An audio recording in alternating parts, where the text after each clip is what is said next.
성령님을 아시나요? 라는 그런 제목으로 함께 말씀을 나누려고 합니다. 저희가 다음 주에는 원래는 크리스찬 베이직 7 7번째 시간을 가져야 되는데 다음 주에는 제가 주일 1부부터 계속 설교가 있어가지고요. 주일 1부서부터 이제 2부, 3부 전해지는 그 말씀 가지고 4부도 그대로 전하려고 합니다. 뭐 여러분들이 처음 듣는 설교일 거니까요. 네, 너무 걱정 안 하셔도 됩니다. 기독교에서 가장 이해하기 어려운 교리 중에 하나가 있는데 혹시 뭔지 아시나요? 삼일체. 네, 맞아요. 이제 조금 똑똑해진 것 같아요. 네, 맞습니다. 삼일체 하나님 교리입니다. 기독교에서 제일 이해하기도 어렵고 이해할 수도 없는 교리가 바로 이 삼일체 교리예요. 그래서 신학자 터툴리안은 이렇게 이야기를 했습니다. 이 교리를 설명하려고 해보라. 그러면 당신은 정신을 잃게 될 것이다. 그러나 그것을 부인하려고 해보라. 그러면 당신은 영혼을 잃게 될 것이다 라고 이야기를 했습니다. 그래서 이 삼일체 교리는 우리가 이해하지 못해도 믿어야 하는 것이 바로 이 삼일체 하나님이죠. 이 삼일체라는 것은 성부 하나님, 그리고 성자 하나님, 성령 하나님, 이 삼위가 세 하나님이 아니고 한 하나님이라고 이야기하는 걸 바로 삼위일체입니다. 이게 맞는 설명은 아니지만 여러분들에게 좀 더 쉽게 설명하려면, 맞는 설명은 아니에요.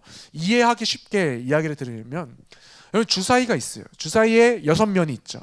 이 6면의 숫자가 다 다르잖아요. 1, 2, 3, 4, 5, 6. 근데 이 숫자가 다르지만 우리는 이 다른 6면의 이 숫자를 가지고 뭐라고 이야기를 하죠? 주사위라고 이야기를 하죠. 네, 삼일체 하나님이 바로 그렇다는 겁니다. 맞는 설명은 아니에요. 좀 더 쉽게 이해하라고 해드리는 설명입니다. 이제 하나님은 성부, 성자, 성령 하나님이신데 우리가 이 성부 하나님과 성자 하나님에 대해서는 잘 알아요. 그런데 이 성령 하나님에 대해서는 잘 모릅니다. 잘 알지를 못해요. 오늘 우리가 함께 인 본문은 성령님에 대해서 이야기를 하고 있습니다. 우리가 요한복음 14장 26절을 한번 함께 읽어보겠습니다. 자, 시작. 보혜사 곧 아버지께서 내 이름으로 보내실 성령, 그가 너희에게 모든 것을 가르치고 내가 너희에게 말한 모든 것을 생각나게 하리라. 물론 성경을 보시면 성령에 대해서, 성령님에 대해서 더 많은 이야기를 하고 있습니다. 그러나 그 중에서 대표적인 이 말씀 구절을 여러분과 함께 읽었어요. 그리고 이제는 여러분들과 함께 이 성령님이 어떤 분이신지에 대해서 함께 한번 알아보려고 합니다. 그렇다면 성령님은 어떤 분이실까요? 그 첫 번째는 성령님은 우리와 함께 하시는 보혜사이십니다. 예수님께서 어느 날 밤에 이제 제자들과 함께 저녁 식사를 함께 하시고 계셨어요. 그리고 제자들의 발을 씻겨주시고 이 제자들 중에 한 사람이 나를 팔 것이라면서 이야기를 하셨죠. 그리고 베드로가 나를 부인할 것을 이야기하셨습니다. 우리는 그 이야기를 뭐라고 이야기를 하냐면 순한 예고라고 이야기해요. 예수님이 고통당하실 것을 예고하셨다. 미리 알려주셨다라는 것이죠. 다시 말하면 예수님께서 자신이 십자가에 못 박혀 죽으실 것을 제자들에게 미리 이야기해 주셨다는 거예요. 그러자 이 제자들의 마음이 어땠을까요? 우리와 함께 가셨던 예수님, 우리가 메시아라고 굳게 믿었던 예수님께서 십자가에 못 박혀 죽으실 것을 이야기하시니까 마음 가운데 걱정하고 근심할 수밖에 없죠. 그때 예수님께서 해주신 말씀이 내가 곧 길이요 진리요 생명이니 그 말씀이셨어요. 근데 그 말씀에서 끝나시는 것이 아니라 뭐라고 이야기를 하셨냐면 내가 너희를 떠나가지 않는다. 내가 너희와 함께 할 거다. 그러니 흔들리지 말고 갈등하지 말고 근심하지 말라. 그러면서 뭐라 이야기하셨냐면 우리가 함께 요한복음 14장 16절부터 18절을 함께 읽어보겠습니다. 자, 시작. 내가 아버지께 구하겠으니 그가 또 다른 보혜사를 너희에게 주사 영원토록 너희와 함께 있게 하리니 그는 진리의 영이라 세상은 능히 그를 받지 못하나니 이는 그를 보지도 못하고 알지도 못함이라. 그러나 너희는 그를 아나니 그는 너희와 함께 거하시며 또 너희 속에 계시겠음이라. 내가 너희를 고아와 같이 버려두지 아니하고 너희에게로 오리라. 예수님께서 순한 예고를 하시고 이제는 내가 너희들을 위해서 거처를 준비하기 위해서 하나님께 다시 돌아가야 된다고 말씀하시자마자 이 제자들의 마음가는 걱정과 근심에 넘칠 수밖에 없었어요. 왜냐하면 자신들은 버림받는다고 생각했기 때문이에요. 예수님이 떠나가신다는 거잖아요. 그때 하신 말씀이 바로 이겁니다.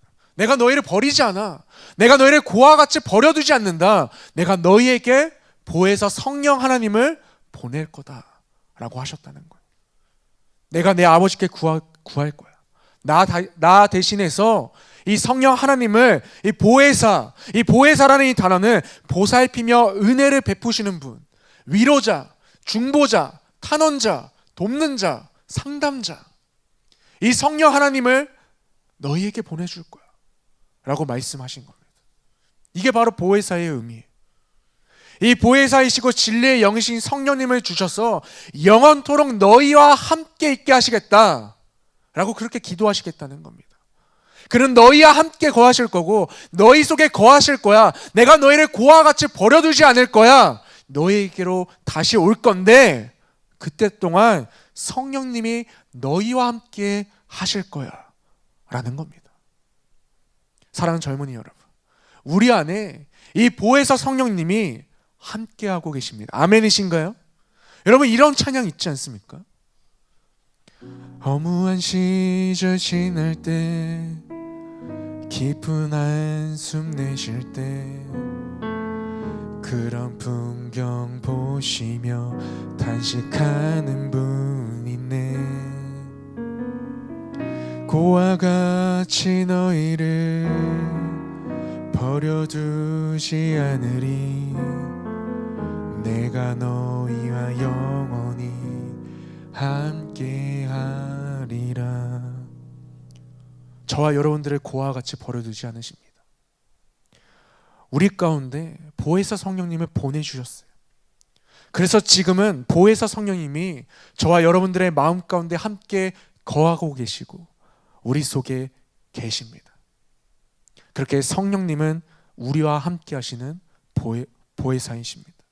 이 사실을 기억하시길 바라요. 그래서 고아와 같이 버림받았다는 생각이 들 때, 계속해서 내 가운데 죄 가운데 넘어지고 쓰러질 때마다 이 보혜사 성령님이 우리와 함께하고 계시다는 그 사실 하나로 다시 일어서는 저와 여러분들이 되길 주님의 이름으로 축복합니다. 한 발 더 나아가서 성령님은 어떤 분이실까요? 그 두 번째는 성령님은 우리의 구원을 이루시기 위해서 일하고 계시는 분이십니다. 앞서 살펴보았듯이 예수님께서 보혜사 성령님을 우리 가운데 보내주셔서 우리의 마음 가운데 거하게 하시고 우리 속에 계시게 하시겠다고 하셨습니다. 그리고 예수님께서 승천하신 후에 우리에게 오셔서 우리와 함께 하시는 하나님, 그 하나님이 바로 성령 하나님이세요. 성령님은 지금 우리와 함께 계십니다. 그런데 우리 안에 그냥 계신 것이 아니에요. 성령님은 우리 안에 계셔서 우리의 각 개인의 구원을 이루시기 위해서 일하고 계십니다. 그렇다면 개개인의 구원을 이루시기 위해서 어떤 일을 하고 계실까요? 그 첫 번째는 구원을 깨닫게 하세요. 우리가 함께 요한복음 16장 7절부터 한번 8절을 읽어보겠습니다. 자, 시작. 그러나 내가 너희에게 실상을 말하노니 내가 떠나는 것이 너희에게 유익이라. 내가 떠나가지 아니하면 보혜사가 너희에게로 오시지 아니할 것이요 가면 내가 그를 너희에게로 보내리니 그가 와서 죄에 대하여 의에 대하여 심판에 대하여 세상을 책망하시리라. 죄를 깨닫지 못하는 이상 우리는 구원을 깨닫지 못합니다. 우리 안에서 구원이 시작될 수가 없어요. 내가 죄인이라는 사실을 모르는데 어떻게 주님을 나의 구주, 나의 인생의 주인으로 믿을 수 있겠습니까? 어떻게 십자가 사건을 믿을 수 있겠어요? 어떻게 복음을 믿을 수 있겠어요? 믿을 수 없죠. 먼저 내가 죄인이라는 사실을 깨달아야 되는데 내가 죄인이라는 사실을 깨닫게 하시는 분이 바로 이 성령 하나님이시라는 거예요. 그런데 거기서 끝이 아니에요. 성령님께서는 우리에게 죄에 대해서만 가르치시는 것이 아니라 의에 대해서도 가르치십니다. 여러분, 의라는 것은 내가 어떻게 의를 얻게 되었는가에 대해서 가르쳐 주신다는 거예요. 예전에는 내가 다른 사람에 대해서 상대적으로 의인이라고 착각하며 살았는데 그 의를 내가 내 열심과 내 노력으로 얻었다고 생각했는데, 내 노력으로 얻은 의라고 생각했는데, 내가 의롭게 된 것이 나의 공로로 여겼는데 그게 아니라 오직 예수 그리스도 통해서 내가 의롭게 되었다는 것을 깨닫게 해주시는 분이 바로 성령 하나님이시라는 겁니다. 그래서 내 안에 어떠한 자랑도 어떠한 공로도 없음을 깨닫게 하셔서 오직 예수 그리스도만을 바라보게 하시는 분, 그분이 바로 성령 하나님이시라는 거예요. 그리고 마지막에는 심판에 대해서도 가르치신다는 겁니다. 우리는 원래 심판받을 수밖에 없는 존재였어요. 심판을 받아 마땅한 그런 존재였는데 이제는 심판받지 않는다는 것을 가르쳐 주시는 분이 바로 성령님이시라는 거예요. 그래서 성령님은 우리에게 구원을 가르쳐 주시는 분이세요. 성령님은 우리에게 구원을 가르쳐 주십니다. 근데 두 번째는 예수 그리스도를 알려주십니다. 구원에 대해서 알려주시는 것뿐만 아니라 이제는 그 구원을 우리가 받고 누리기 위해서는 예수 그리스도가 어떤 분이신지, 예수 그리스도를 나의 구주요 나의 인생의 주인으로 영접해야 되는데 예수님이 어떤 분이신지 모르면은요 그럴 수가 없어요. 그래서 성령님께서 예수 그리스도가 어떤 분이신지 우리의 마음 가운데서 가르쳐 주시기 시작하신다는 거예요. 그게 바로 성령님이 하시는 일이라는 겁니다. 그래서 요한복음 14장 26절에서 예수님께서 이렇게 이야기하십니다. 보혜사 곧 아버지께서 내 이름으로 보내실 성령, 그가 너희에게 모든 것을 가르치고 우리에게 모든 것을 가르쳐 주신대요. 요한복음 16장 13절에서는요, 그러나 진리의 성령이 오시면 그가 너희를 모든 진리 가운데로 인도하시니. 여러분, 여기서 말하는 진리가 무엇인가요? 이 진리는 복음이에요. 다시 말하면 예수 그리스도를 가르쳐 주신다는 거예요. 예수 그리스도께로 인도한다는 겁니다. 그래서 고린도전서 12장 3절에서는 이렇게 이야기를 합니다. 그러므로 내가 너희에게 알려노니 하나님의 영으로 말하는 자는 누구든지 예수를 저주할 자라 하지 아니하고 또 성령으로 아니하고는 누구든지 예수를 주시라 할 수 없느니라. 성령으로 말미암지 않고는 어느 누구도 예수 그리스도를 주라고 고백할 수 없다는 겁니다. 성령님이 우리에게 예수님을 알려주셔야지만 우리가 우리의 입술을 통해서 예수님을 나의 구주요 나의 인생의 주인으로 고백할 수 있게 된다는 거예요. 성령님이 그렇게 만드신다는 겁니다. 사랑하는 젊은이 여러분, 성령님은요 우리의 구원을 이루시기 위해서 우리 안에서 일하시는 분이십니다. 그게 바로 성령님이세요. 우리를 고아와 같이 버려두지 않으신답니다. 우리를 고아와 같이 버려두지 않으신다는 것은 우리를 죄 가운데 내버려두지 않으신다는 거예요. 우리가 얼마나 죄인인지를 깨닫게 하신다는 겁니다. 우리가 얼마나 의로워질 수 없는 존재인지를 깨닫게 하신다는 거예요. 우리가 심판받아 마땅한 존재임을 깨닫게 하신다는 거예요. 그래서 우리 안에 예수 그리스도를 알려주셔서 예수 그리스도를 말미암지 않고서는 구원받을 수 없는 존재가 바로 우리라는 것을 깨닫게 하신다는 겁니다. 그래서 우리 안에서 구원을 이뤄가시는 분, 그분이 바로 성령 하나님이시라는 거예요. 그 성령 하나님이 우리 안에 계십니다. 그렇게 기뻐하세요. 성령님이 우리 안에 계시다는 그 사실 하나만으로도 기뻐하고 감사하고 즐거워하세요. 그러한 청년들이 되길 주님의 이름으로 축복합니다. 마지막으로 성령님은 어떤 분이실까요? 그 마지막은 우리에게 능력 주시는 분이십니다. 성령님은요 우리에게 능력 주세요. 우리와 함께 하시는 이 성령님께서 우리와 함께 하시면서 구원도 이뤄가시지만 한 가지가 더 있습니다. 성령님은 우리에게 능력을 더해 주시는 분이십니다. 예수님께서 제자들에게 하셨던 말씀이 있었어요. 요한복음 14장 12절에 보면 이렇게 이야기를 하세요. 내가 진실로 진실로 너에게 이르노니 나를 믿는 자는 나의 하는 일을 저도 할 것이요 또한 이보다 큰 것도 하리니 이는 내가 아버지께로 감이니라. 이 이야기를 들은 제자들은 믿을 수가 없었죠. 아니, 왜냐하면 지금까지 예수님께서 하신 일은 엄청난 일이었어요. 병자들을 치유하고 구원받지 못한 죄인들을 구원하시고. 그래서 이 제자들도 예수님이 하셨던 일을 그대로 하려고 했지만 어느 순간에 내 한계에 부딪힐 때가 얼마나 많은지, 내 연약함과 내 부족함을 뼈저리게 경험했기에 예수님과 같은 일은 도저히 할 수 없다고 생각했습니다.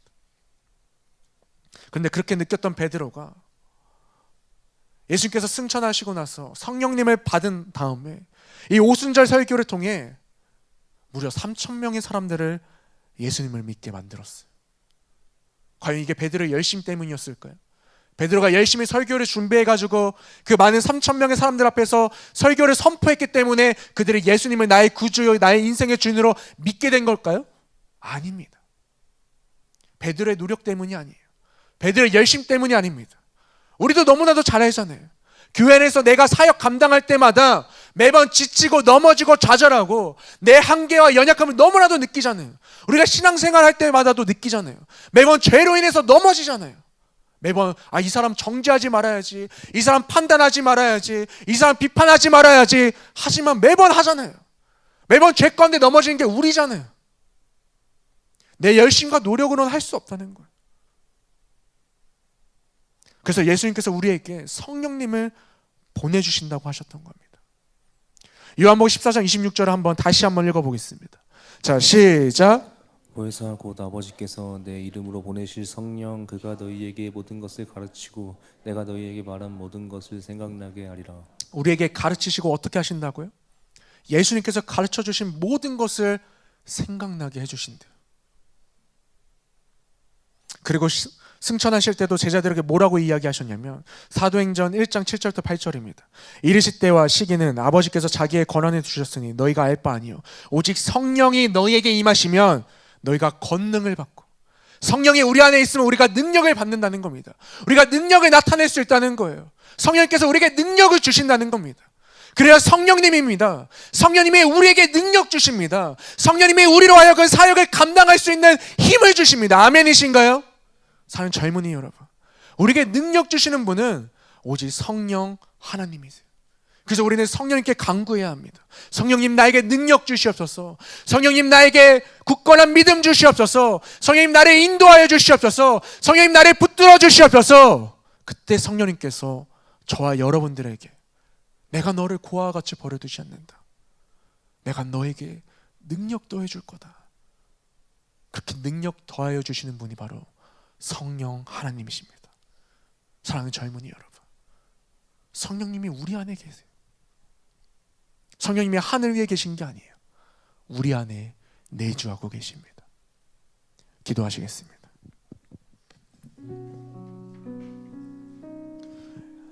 여러분, 우리가 누군가에게 이렇게 선물 받을 때 기분이 어떠신가요? 너무 좋죠.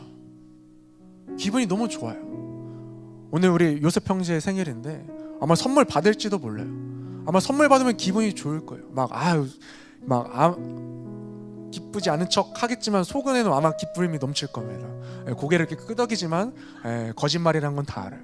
아무튼 누군가에게 선물 받으면 기분이 좋죠. 선물 받는데 기분 나빠할 사람이 어디 있어요? 기분이 좋죠. 저도 이번 주에 이제 하은이가 곧 중국에 가서 이제 저랑 지금 코로나 걸려가지고 온라인으로 예배드리는데 보고 있을진 모르겠어요. 그래서 하은이 이렇게 중국 가기 전에 식사 한번 하자고 저랑 이제 유신 형제랑 그리고 사라자매랑 해가지고 같이 밥을 먹었어요. 같이 식사 교제를 했는데 이 유신이랑 이 사라자매가 얼마나 행복해 보이던지, 정말 유신은 정말 큰 선물 받은 거죠.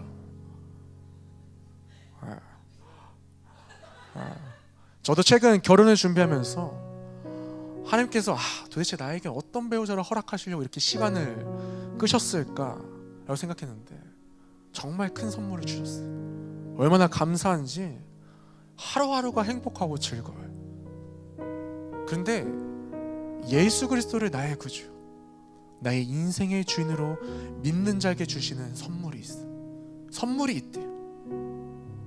사도행전 2장 38절에 보니까 베드로가 이렇게 이야기하더라고요. 베드로가 이르되 너희가 회개하여 각각 예수 그리스도의 이름으로 침례를 받고 죄사함을 받으라. 그리하면 성령의 선물을 받으리니. 바로 성령님입니다. 저와 여러분 안에 성령님이 계세요.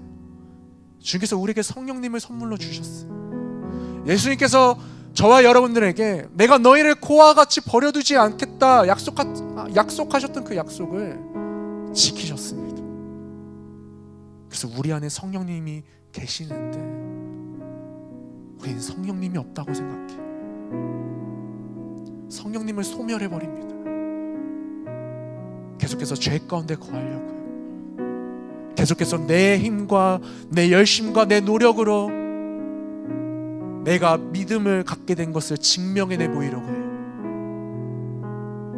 나 믿음 생활하고 있어, 나 신앙 생활하고 있어 라며 증명해내려고 합니다. 그렇게 증명해내려고 할 때마다 어떻게 됩니까? 넘어지죠. 내가 얼마나 죄인인지, 내 열심과 노력으로는 절대 의로워질 수가 없습니다. 그런데 성령님이 우리 안에 계신대. 성령께서 우리 안에 내주하셔서 진리를 가르쳐 주신대요.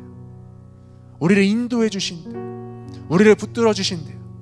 우리를 고아와 같이 버려두지 않으신대요. 우리가 좌절하고 낙심하고 절망할 때마다 우리를 다시 일으켜 주시는 분이 바로 성령님이시래요. 우리에게 능력 더하여 주신대요. 제가 금요일날 말씀드렸잖아요. 우리가 자격이 있어서 사역 감당하는 게 아니에요. 자격 없는데, 자격 없는 우리와 함께 하시는 하나님, 다시 말하면 성령 하나님이 우리와 함께 하시기 때문에, 성령님께서 우리에게 능력 주시기 때문에 이 사역 감당할 수 있는 거예요. 내가 자격이 있어서 감당하는 거 아닙니다. 성령님이 힘 주시기 때문에 감당하는 거예요. 그 성령님이 제 안에만 있는 게 아닙니다. 여러분 안에도 계세요.